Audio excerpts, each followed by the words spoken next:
I'm Mackenzie, 28, and I've always been the responsible one. My younger sister Brooke, 24, has been the opposite, impulsive and entitled since childhood. Yesterday, I discovered my savings jar completely empty. $1,200 I'd been saving for a writing workshop gone. When Brooke came home with shopping bags, she expected tears and drama. Instead, I smiled. That smile scared her more than any shouting match could have. Before I dive into this story, let me know where you're watching from in the comments, and don't forget to hit that like and subscribe button if you've ever had to deal with a family member who just doesn't respect boundaries. Growing up, I was always labeled the responsible one. In our household, that wasn't just a casual description, it became my identity, my role, something I couldn't shed even if I wanted to. Our parents divorced when I was 15 and Brooke was 11, a messy separation that left both of us reeling but in completely different ways. Mom took custody of us and worked 3 jobs to keep us afloat. She left early in the morning and often came home after we were already in bed. Dad, meanwhile, remarried within a year to a woman with her own children and gradually became a stranger who sent birthday cards with cash but rarely showed up in person. The distance between visits grew longer until they became holiday phone calls and eventually just the occasional text. In the vacuum left by our parents, I stepped into a role I was far too young to handle. At 15, I was making sure Brooke did her homework, cooking most of our meals, and keeping the house running while trying to maintain my own grades and teenage life. I wasn't just her sister anymore, I became a substitute parent, a role neither of us wanted but both of us needed. Mackenzie will handle it became the household mantra. When Brooke needed something signed for school, when the electricity bill was overdue, when dinner needed to be made, I handled it all. Mom was grateful but exhausted, and I never wanted to add to her burdens, so I took on more and more responsibility without complaint. Brooke, however, processed our new family dynamic differently. While I became hyper-responsible, she rebelled against the new constraints. She started taking things without asking, first my clothes, then my makeup, later my cash. It started small, a $5 bill from my wallet, a shirt I hadn't worn in months, a pair of earrings I might not miss. But the pattern was consistent. "You have so much stuff anyway," she'd say when caught. "You never even use this." Or sometimes, "I was going to tell you, I just forgot." Mom would sigh, tell Brooke to ask next time, and nothing would change. The behavior was never really addressed, just temporarily paused until the next time. I learned to hide my most valuable possessions and keep better track of my money. Our personalities developed in opposite directions. I became the planner, the saver, the one who thought 3 steps ahead. Brooke lived in the moment, spent whatever came her way immediately, and dealt with consequences later or expected others to deal with them for her. Mom often said we were balanced by each other, but it never felt balanced to me. It felt like one person consistently sacrificing while the other took. Despite the tensions, writing became my escape. I filled journals with stories and poems, dreams, and observations. In high school, I won a statewide essay contest that fueled my ambition to become an author someday. I majored in English literature in college, working part-time jobs to pay my way through. After graduation, I landed an entry-level position at a publishing company, determined to learn the industry from the inside. Brooke bounced between community college programs, never finishing any of them. She cycled through retail jobs, waitressing gigs, and administrative positions, always quitting when things got boring or when a supervisor didn't appreciate her. She moved in with friends, then back with mom, then with a boyfriend, then back with mom again, a pattern of temporary situations that inevitably fell apart. When I received a promotion at my publishing company 6 months ago, moving from editorial assistant to junior editor, it came with a modest raise that allowed me to look for my own place. Around the same time, Brooke had another falling out with her roommates over unpaid bills. It seemed like perfect timing when we found a small 2-bedroom apartment halfway between my office and the cafe where Brooke had just started working. "It'll be fun," Brooke had insisted. "Like when we were kids, but with more freedom and no parents." I was hesitant but hopeful. Maybe as adults, we could build a healthier relationship. Maybe having her own space and responsibilities would help Brooke grow up a bit. Maybe I could be just her sister again, not her caretaker. We'll split everything 50-50, she promised. Rent, utilities, groceries, everything. For the first month, she kept that promise. The second month, she was a week late with rent but eventually paid. The third month, she had an emergency and could only pay part of her share. By the fourth month, I was covering most of our shared expenses while Brooke insisted she'd catch up soon. It was a familiar pattern, but now with higher stakes. I was no longer just lending her $5 for lunch or a shirt for a party. I was financially responsible for an adult who showed no signs of wanting to be financially responsible for herself. The writing workshop in New York wasn't just any opportunity, it was the opportunity I'd been working toward for years. Run by a famous literary agent and featuring guest appearances by editors from major publishing houses, it was a week-long intensive program designed for serious writers looking to take the next step in their careers. The cost was $1,500 including registration, materials, and access to all sessions. Add in travel and accommodations, and I was looking at nearly $3,000 total. It was steep, but I'd been planning for it. I had separate savings for the travel and accommodation portion, but the $1,200 for the registration fee itself was what I'd been collecting in Grandma Helen's old cookie jar. Grandma Helen had been our mother's mother, a warm, steady presence in our childhood who had passed away when I was in college. She had been the only one who seemed to really see me not just as the responsible sister but as Mackenzie, a person with dreams and frustrations and needs of my own. When she died, Mom had given me her ceramic cookie jar, a blue and white container painted with windmills that had always sat on Grandma's kitchen counter. "She'd want you to have this," Mom had said.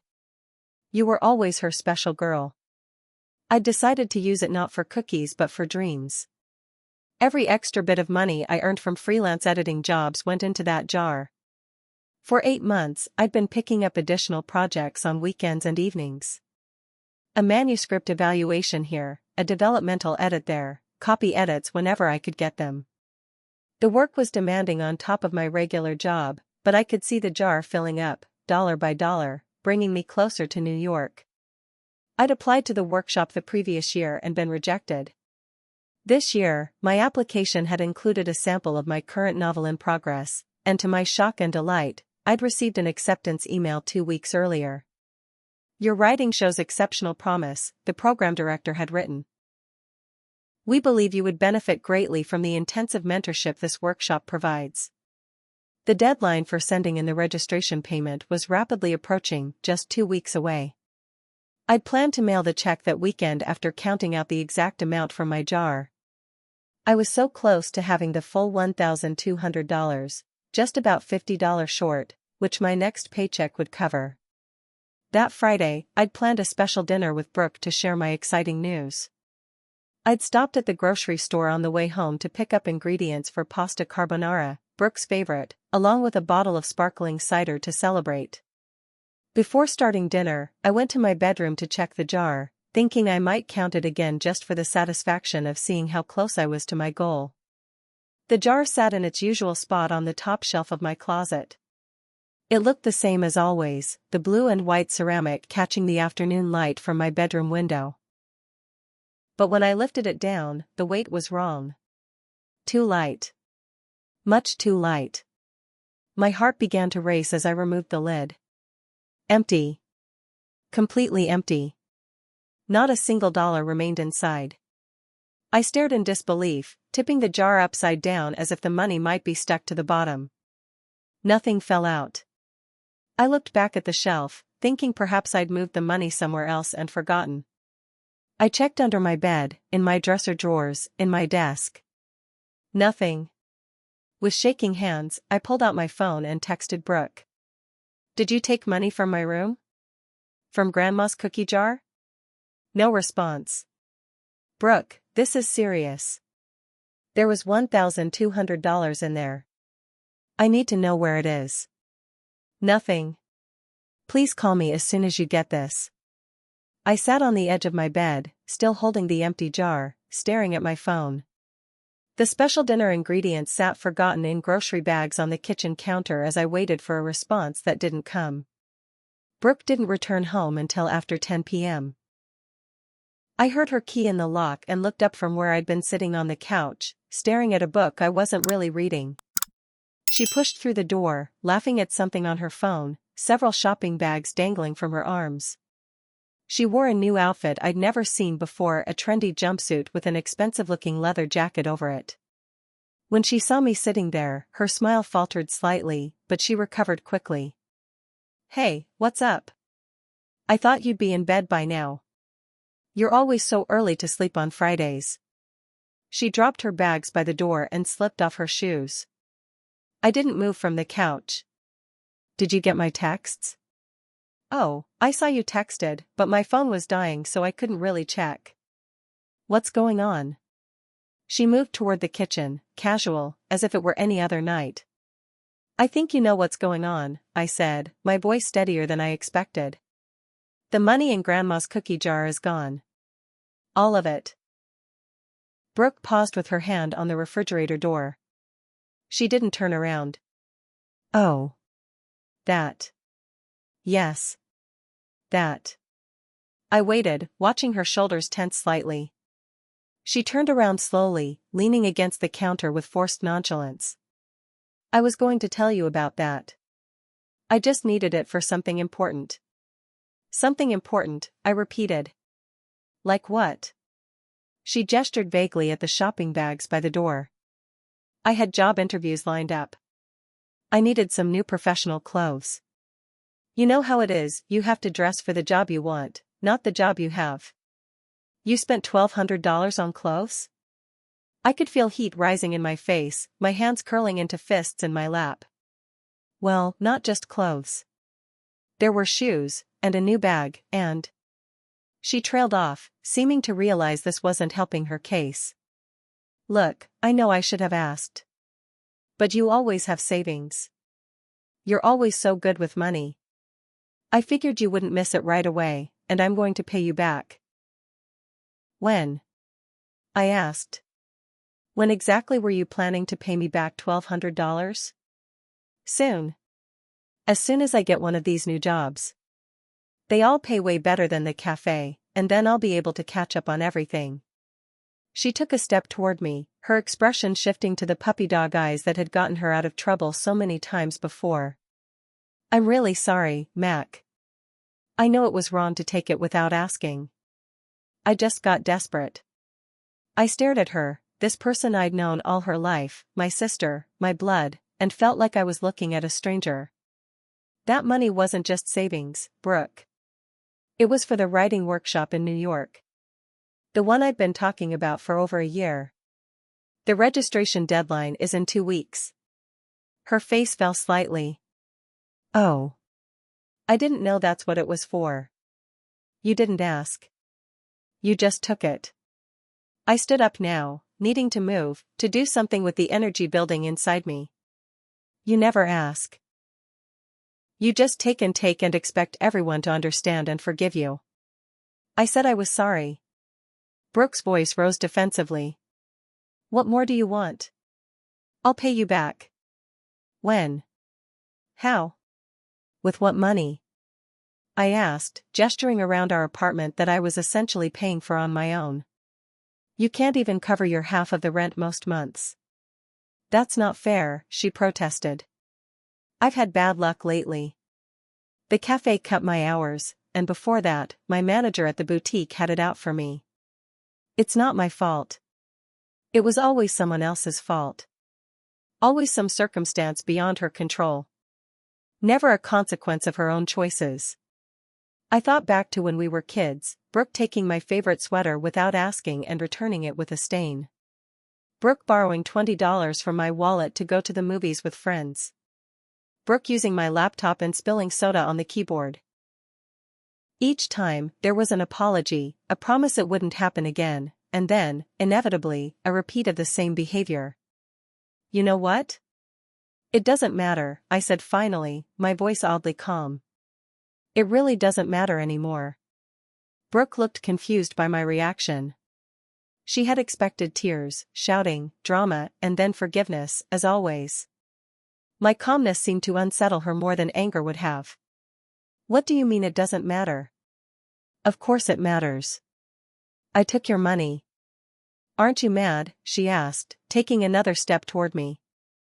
I looked at her standing there in her new outfit, purchased with my hard-earned money, looking more concerned about my unusual reaction than about what she had done, and something shifted inside me. A lifetime of patterns suddenly became crystal clear. I'm done, Brooke, I said quietly. I'm just done. She stared at me, waiting for more, but I had nothing else to say. I walked past her to my bedroom and closed the door, leaving her standing alone in the living room surrounded by shopping bags full of clothes she couldn't afford, bought with money that wasn't hers. I'll pay you back, she called through the door. I promise, Mac. As soon as I get a new job. I didn't respond. I sat on my bed, holding Grandma's empty cookie jar, and made no sound at all. Outside my door, I heard Brooke moving around the apartment, waiting for me to emerge, to continue the conversation, to go through our usual pattern of conflict and resolution. But this time I didn't come out. This time, something had broken that couldn't be fixed with an apology and a promise. I didn't sleep that night. I lay awake staring at the ceiling, my mind replaying not just the confrontation with Brooke but a lifetime of similar moments. How many times had I forgiven her? How many times had I made excuses for her? How many times had I covered for her, paid for her, cleaned up her messes? And what had it accomplished? She hadn't grown or changed. If anything, my endless forgiveness had only reinforced her behavior. The next morning, I emerged from my room to find Brooke already up, making pancakes in the kitchen. The shopping bags from the night before had disappeared into her room. She looked up when I entered, her smile tentative but hopeful. Morning, she said brightly. I'm making your favorite blueberry pancakes. Peace offering? I nodded, not trusting myself to speak, and headed for the coffee maker. This was our pattern too. After a fight, Brooke would do something nice, I would accept it as an apology, and we would move on without actually resolving anything. So I was thinking, she continued, flipping a pancake with exaggerated care, maybe I could pick up some extra shifts at the cafe. And I've got those interviews lined up. I should be able to start paying you back in a couple of weeks. That sounds good, I said automatically, pouring coffee into a mug. See? It'll be fine. I'll make this right. She slid a plate of pancakes across the counter toward me. I really am sorry, Mac. I nodded again, taking the plate and sitting at our small kitchen table. Brooke joined me a moment later with her own plate. So tell me about this workshop thing, she said between bites. Maybe there's another way you can still go. I started to explain about the workshop, the opportunity it represented, the deadline that was now impossible to meet, when my phone buzzed with a notification. I glanced at it absently, then froze. It was a credit card alert, $437.82 charged at Nordstrom Online. I hadn't made any such purchase. I opened my banking app and checked my recent transactions. In addition to the Nordstrom charge, there were 3 more online purchases I hadn't made, $213.45 at Sephora, $156.99 at a shoe store, and $189.75 at a site I didn't recognize. Nearly $1,000 in unauthorized charges. I looked up at Brooke, who was scrolling through her own phone while eating, completely unaware of what I had just discovered. Did you use my credit card? I asked, my voice deadly quiet. Brooke's head snapped up, her eyes widening slightly before she controlled her expression. What? No. Why would you think that? I turned my phone around to show her the transactions. These charges. From last night and this morning. I didn't make them. She hesitated, then shrugged, attempting nonchalance. Okay, yes, I used it. But only because you were so upset about the money. I figured this way you could just dispute the charges if you wanted to. Or I'll pay you back for these too. You used my credit card after taking all my cash, I said slowly, and you thought that was a solution? I needed a few more things, she said defensively. For the interviews. And like I said, credit card charges can be disputed. It's not the same as taking cash.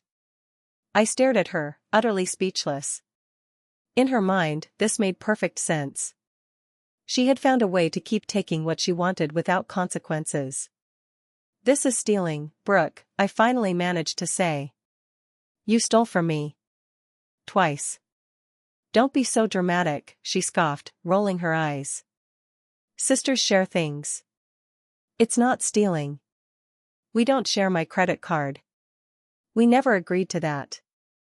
We never would have agreed to that.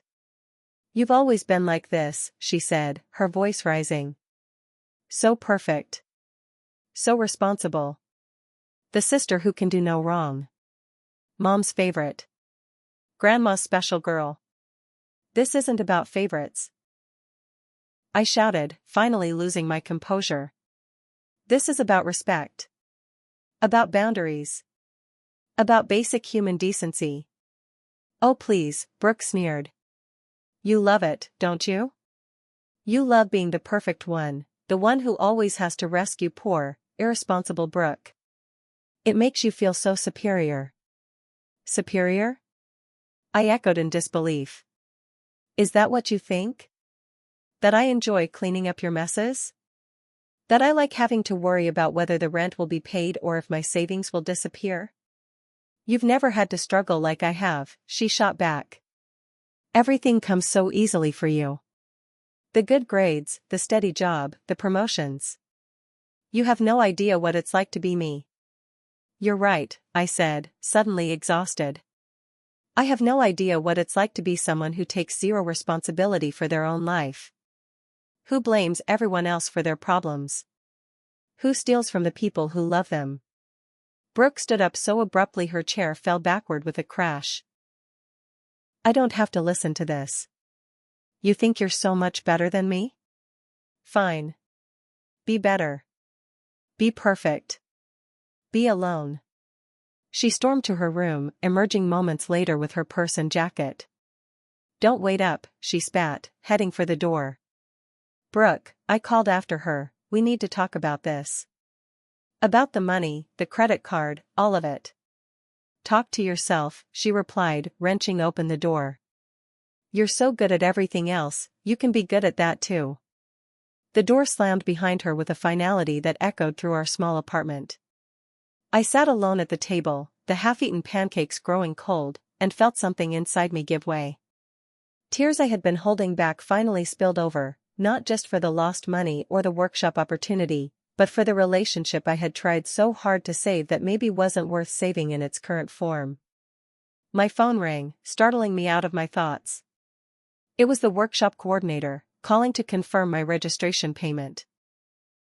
I let it go to voicemail, unable to face explaining that I wouldn't be able to attend after all. As I sat in the quiet apartment, surrounded by the remnants of a peace offering breakfast that had turned into another battlefield, I realized something important. I couldn't keep missing opportunities in my own life to accommodate Brooke's chaos. I couldn't keep sacrificing my needs for someone who didn't respect them. I wiped my eyes, straightened my shoulders, and made a decision. This cycle would end, one way or another.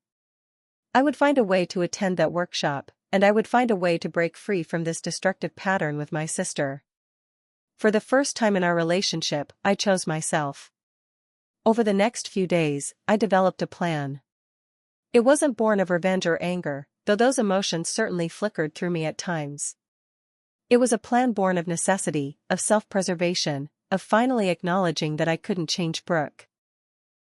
I could only change how I responded to her.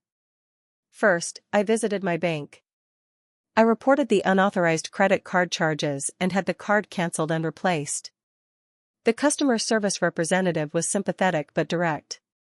You might want to consider filing a police report, she suggested gently. Especially if this person has access to your other financial information. I couldn't bring myself to file charges against my own sister, But I did take the representative's advice to put a freeze on my credit and set up additional security measures on all my accounts. Next, I met with our apartment manager, Mrs. Delaney, a practical woman in her 60s who had always been kind to me. I explained the situation as diplomatically as I could. I may need to break my lease, I told her. Family circumstances have changed. Mrs. Delaney studied me over her reading glasses. You're a good tenant, Mackenzie. Pay on time, keep the place neat, no complaints. Your sister, on the other hand. She trailed off meaningfully. Has there been an issue with Brooke? I asked, though I could already guess the answer.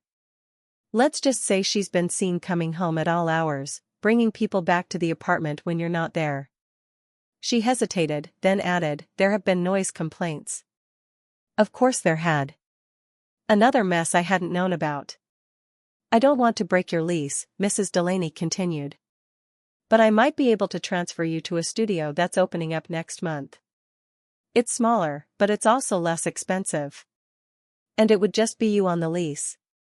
It was a perfect solution, one I hadn't even considered. That would be amazing, Mrs. Delaney. Thank you. Don't thank me yet. Let me see what I can do. She made a note in her file.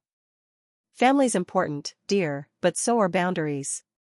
With housing potentially sorted, I moved on to the next part of my plan. I spent an evening meticulously documenting all the shared expenses Brooke had failed to cover over the past 6 months, her portion of the rent, utilities, groceries, even the streaming services we shared. I added the stolen cash and credit card charges.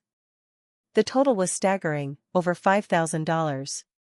I created a simple repayment agreement, with reasonable monthly installments and a fair timeline. It wasn't about getting every penny back immediately, it was about establishing accountability. While Brooke had stormed out after our fight, she returned the next evening as if nothing had happened. She had stayed with a friend, she explained casually, and needed to shower and change clothes before going out again. We should talk, I said as she headed toward the bathroom. Can it wait? I'm meeting people in an hour. It's important.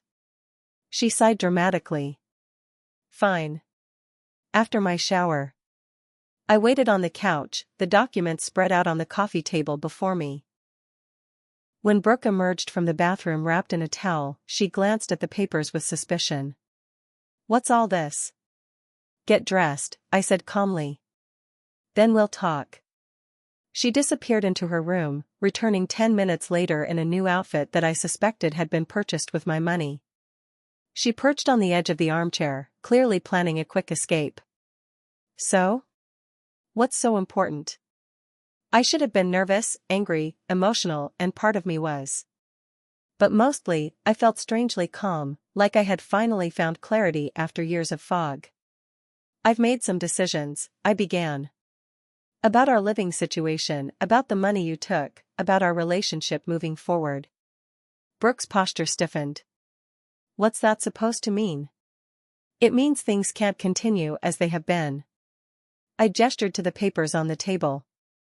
I've documented everything you owe me, from rent to utilities to the stolen cash and credit card charges.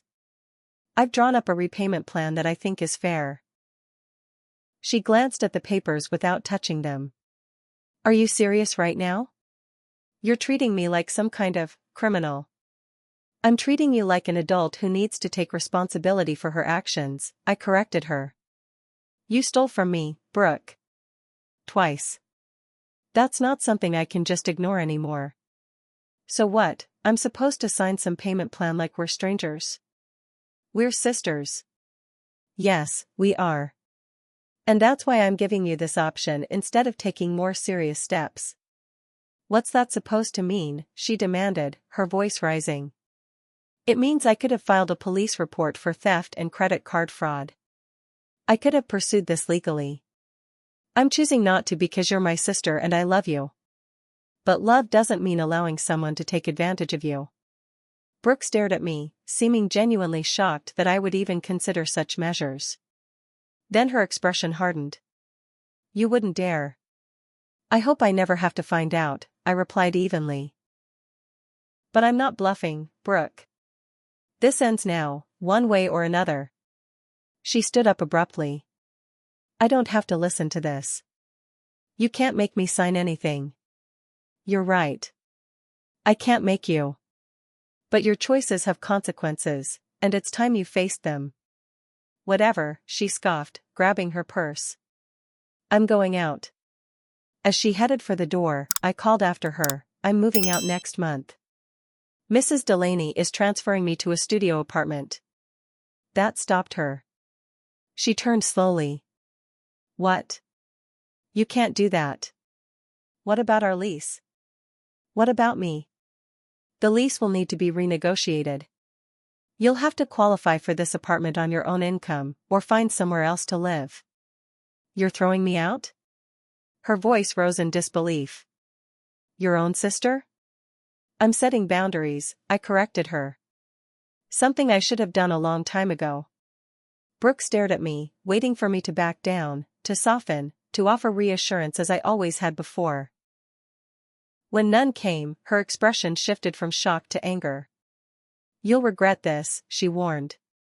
When you need me, when you're all alone with no one to help you, you'll regret treating me this way. She stormed toward the door, pausing with her hand on the knob to deliver one final barb. And you know what? I'm glad I took your stupid workshop money. Maybe it'll teach you that you're not as special as you think you are. The door slammed behind her, the sound echoing through the apartment. I should have felt devastated, heartbroken, or at least upset. Instead, I felt an odd sense of peace. For the first time in our relationship, I had stood my ground without yielding, without making excuses for her, without prioritizing her feelings over my own well-being. I gathered up the papers from the coffee table, putting them in a folder. Brooke might not be ready to face reality today, but the documentation would be waiting when she was. As I straightened up the living room, I caught sight of my reflection in the window. I was smiling. Not a happy smile, exactly, but one of grim determination, of liberation. That smile would worry Brooke more than any tears or shouting ever could. It was the smile of someone who had finally had enough. Our mother invited us for Sunday dinner the following weekend, as she did at least once a month. I hadn't told her about the stolen money or the credit card fraud, partly because I didn't want to worry her and partly because I knew her tendency to make excuses for Brooke. I arrived at Mom's small house precisely at 5 p.m., bringing a salad and a bottle of wine. Brooke showed up 45 minutes late, offering no explanation or apology for her tardiness. Mom just smiled and said, "Well, we're all here now," as if being on time was an unreasonable expectation. Throughout the meal, Brooke was unusually quiet, watching me warily across the table. She clearly expected me to bring up the theft, to use our mother as a mediator or ally. Instead, I chatted pleasantly about work, asked Mom about her garden, and behaved as if everything was perfectly normal. It wasn't until we were clearing the dishes that I finally spoke up. "Mom, I have something important to share with both of you," I said, my voice steady despite my racing heart. "I've decided to move into my own place next month. Mrs. Delaney is transferring me to a studio in the same building." Mom looked up in surprise. "What? Why would you do that when you have a perfectly good apartment with your sister?" Brooke busied herself rinsing a plate, her back to us, her shoulders tense. "There have been some issues with our living arrangement," I said carefully. "Financial issues, primarily." "What kind of financial issues?" Mom asked, looking between us. "Brooke, do you know what she's talking about?" Brooke turned around slowly, her expression a mixture of defiance and unease. "Mackenzie's being dramatic. We had a little disagreement about money, that's all." "It wasn't a disagreement," I corrected her. "You took $1,200 from my room without permission. Money I'd been saving for a writing workshop. Then you used my credit card without authorization for another $1,000 of online shopping." Mom's hand flew to her mouth. "Brooke, is this true?" "I was going to pay her back," Brooke muttered, not meeting Mom's eyes. "She's making it sound worse than it is." "Stealing over $2,000 is pretty bad on its own," I pointed out. "And it's not the first time." It's just the biggest amount. I'm sure she didn't mean it as stealing, Mom said automatically, falling into her usual role of peacemaker. You girls have always shared things. This wasn't sharing, Mom, I said firmly. I never gave permission. She took it knowing how important that money was to me. I didn't know it was for some stupid workshop. Brooke protested. Would it have mattered if you did know? I challenged her. And even if you didn't know what the money was for, you knew it wasn't yours to take. Mom sank into a kitchen chair, looking suddenly tired. Girls, please. We can work this out. Brooke, you shouldn't have taken your sister's money without asking. Mackenzie, I'm sure Brooke will pay you back. There's no need to move out over this. I took a deep breath, knowing this moment had been inevitable. It's not just this, Mom. It's a pattern that's gone on for years. Brooke takes what she wants without asking, apologizes when caught, promises to do better, and then does the exact same thing again. Nothing changes because there are never any real consequences. That's not fair, Brooke interjected. You make me sound terrible. I'm not saying you're a terrible person, I clarified. I'm saying your behavior toward me has been consistently disrespectful, and I've enabled it by always forgiving you without requiring any real change.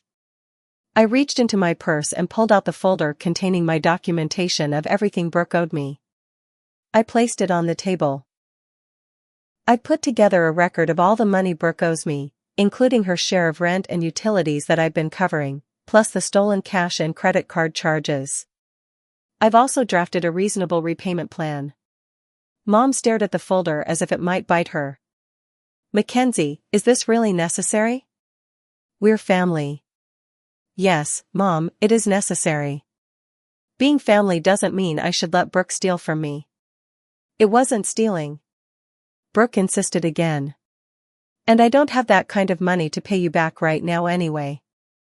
I know, I acknowledged. That's why the repayment plan is spread out over time, with manageable monthly amounts. And if I refuse? Brooke challenged, crossing her arms. I met her gaze steadily. Then I'll have to consider other options, including small claims court. You wouldn't, she gasped. I hope it doesn't come to that, I said honestly. But I'm done being taken advantage of, Brooke.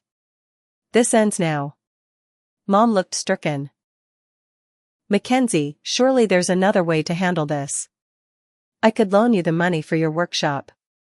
This isn't about the money anymore, Mom, I explained gently. It's about respect. About boundaries. About Brooke taking responsibility for her actions instead of always expecting others to bail her out. I've always taken responsibility. Brooke protested. When? I challenged her. Name one time you faced a consequence for taking something that wasn't yours. She opened her mouth, then closed it again, unable to come up with an example. That's what I thought, I said quietly. Mom reached for the folder with trembling hands and opened it. As she flipped through the pages of meticulously documented expenses, her expression shifted from disbelief to dismay. Oh, Brooke, she whispered. This is a lot of money. She's exaggerating, Brooke insisted, but her voice lacked conviction. Mom looked up at her younger daughter. Are you saying these charges aren't accurate? Brooke shifted uncomfortably. Well, no, but... Then it's not an exaggeration, Mom concluded, her voice firmer than I had heard it in years. She turned to me. I had no idea things had gotten this bad. I'm so sorry, Mackenzie. It's not your fault, Mom, I assured her. Yes, it is, she contradicted me, surprising us both. I've always made excuses for Brooke.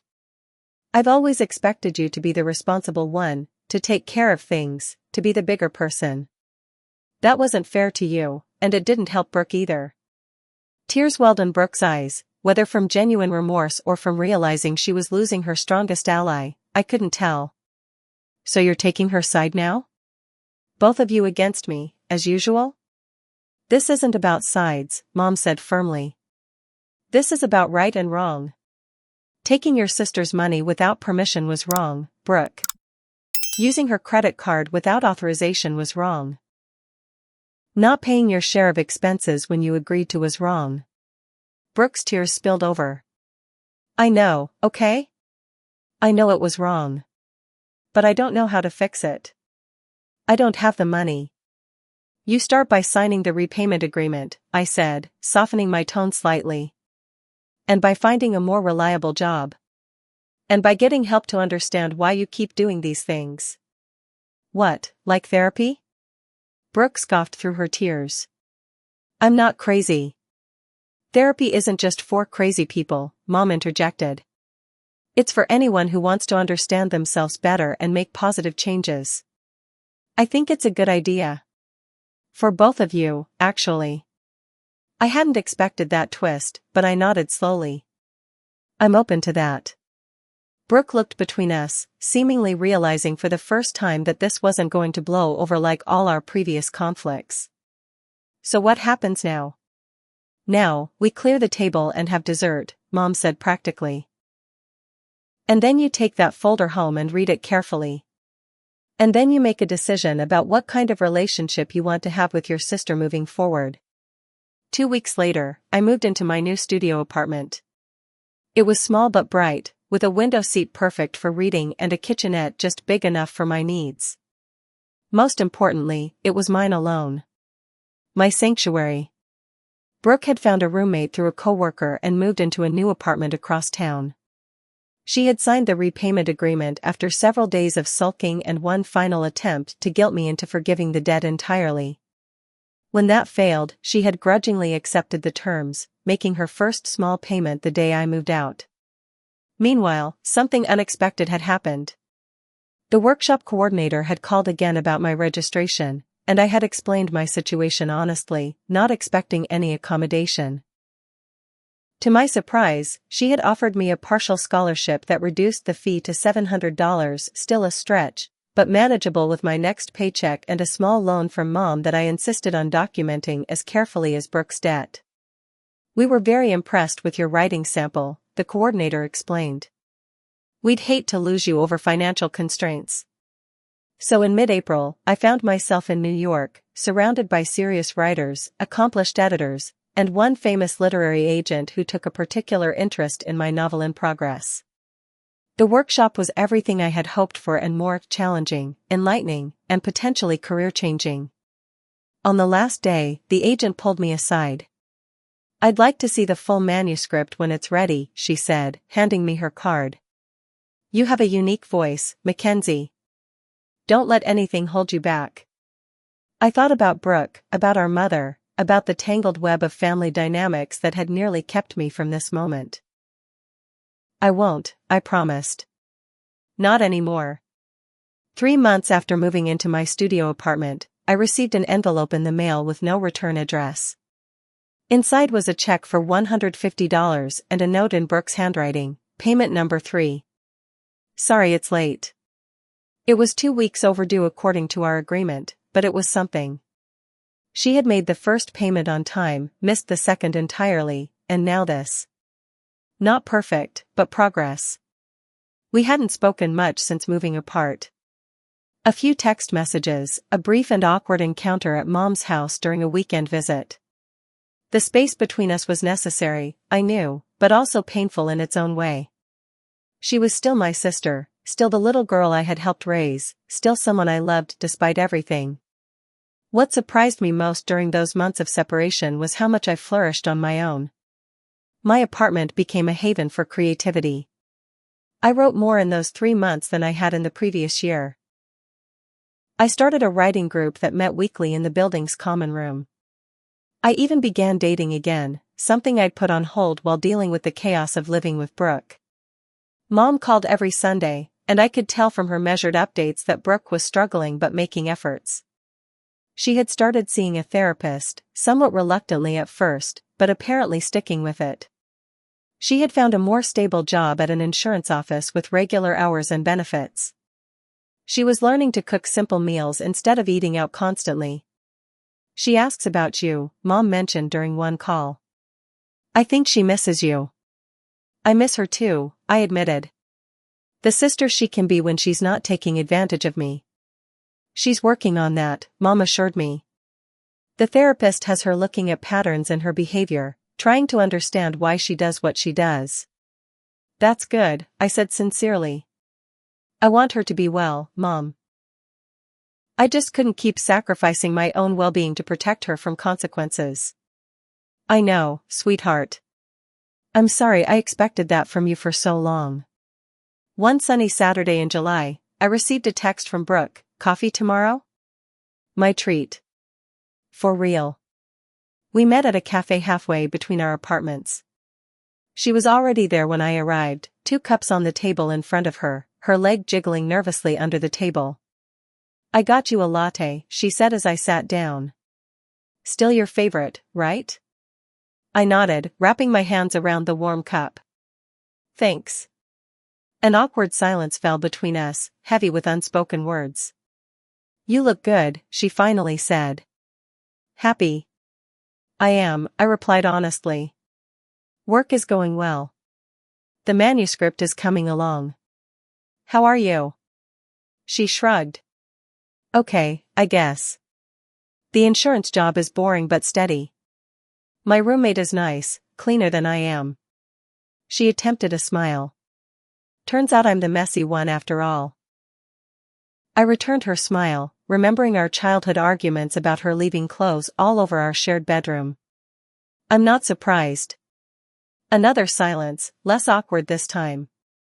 "I've been seeing someone," she said eventually. "A therapist, I mean. Dr. Winters. She's helping me understand some stuff about myself." "That's great, Brooke." "Yeah. It's hard sometimes.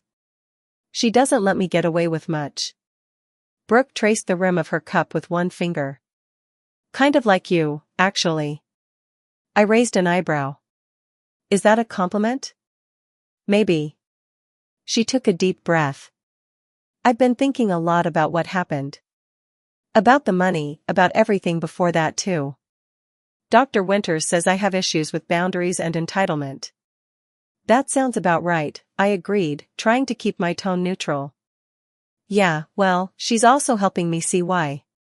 How growing up with Dad leaving and Mom working all the time affected me. How I felt. I don't know, invisible sometimes? Unless I was causing problems." She looked up at me. "And how you became like a third parent, which wasn't fair to you either." I nodded, throat suddenly tight with unexpected emotion. "Anyway," she continued, "I'm trying to be better. Not just with the payments, although I know I'm not perfect with those either. But with understanding that other people's things and feelings matter too. That I can't just take what I want when I want it." "That's a big realization," I said softly. "Yeah." She fidgeted with her napkin. "The thing is, Mac. I really am sorry. Not just sorry I got caught or sorry you were upset. Actually sorry that I hurt you. That I betrayed your trust. That I almost cost you that workshop opportunity." The apology felt different from all the others that had come before it. There was a weight to it, a sincerity I wasn't used to hearing from Brooke. "Thank you for saying that," I replied. "It means a lot." "I know it doesn't fix everything," she added quickly. "I know trust has to be rebuilt and all that therapy speak Dr. Winters is teaching me. But I wanted you to know that I get it now. At least, I'm starting to get it." We talked for over 2 hours, catching up on our separate lives, carefully navigating the new boundaries between us. It wasn't perfect or easy, but it felt like the beginning of something healthier. As we were preparing to leave, Brooke hesitated, then pulled an envelope from her purse. "I know this is early, but I wanted to give you this in person." She handed me the envelope. Payment number 4. Inside was another check, this one for $200. "It's a little extra," she explained. "For being late last time." I looked at her with surprise. "Thank you." "Don't get too excited," she warned with a small smile. "I'm still going to be paying you back for approximately forever. But I'm going to do it. I promise." "I believe you," I said, and realized that I actually did. When I returned to my apartment, I placed Grandma Helen's cookie jar on my desk. It no longer held money. I had opened a separate savings account for that, one Brooke had no access to. Instead, it contained small slips of paper on which I had written personal victories and moments of growth. Some were big, literary agent requested full manuscript, others small, set boundary with mom about Sunday dinner obligations. I added a new one, healthy conversation with Brooke. Progress. The jar wasn't about money anymore. It was about valuing myself, about recognizing my own worth, about celebrating the small steps toward a more balanced life. The smile that had unsettled Brooke so much months ago had transformed into something genuine, not the smile of someone pushed to their breaking point, but the smile of someone who had finally learned to prioritize their own well-being without guilt. As I settled at my desk to work on my novel, I thought about how sometimes the most loving thing we can do for others isn't to shield them from consequences but to allow them to experience the natural results of their actions. How sometimes walking away isn't abandonment but an act of self-preservation and tough love. My sister had taken my money and spent it, expecting tears and drama followed by inevitable forgiveness.